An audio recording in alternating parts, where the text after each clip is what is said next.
C'est quoi une évaluation environnementale? Puis dans quel cadre d'une transaction immobilière on va en avoir de besoin? OK. Souvent, juste le terme, là, si on commence avec la base, des fois, on va entendre le terme phase 1, phase 2, phase 3 et tout ça. Donc, juste à la base, le nom long de l'étude, c'est une évaluation environnementale de site phase 1. Donc, on commence par la phase 1, qui est la première étape pour voir est-ce que le terrain a des risques de contamination en fonction des activités actuelles ou historiques.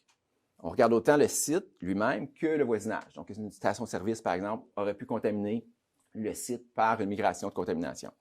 Est-ce que le site, par exemple, a déjà été chauffé à l'huile à chauffage? Des choses comme ça. Donc, puis je vais revenir en détail sur les étapes de la phase 1, mais juste en survol. Donc, la phase 1, c'est est-ce qu'il y a des risques environnementaux? La phase 2, donc si la phase 1 identifie, oui, des risques environnementaux, là, on procède à la phase 2, qui a aussi une norme qui s'appelle évaluation environnementale de site phase 2, où là, on va caractériser le sol. Donc, on va prendre des échantillons de sol et d'eau souterraine selon la situation.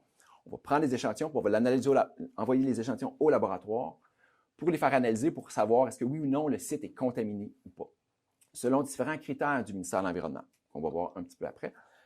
Donc, lorsque ma phase 2 identifie de la contamination, on peut soit procéder tout de suite à la décontamination du site, ou des fois, on va faire c'est là la confusion, on va faire une phase 2 complémentaire qui est un peu une délimitation de la contamination.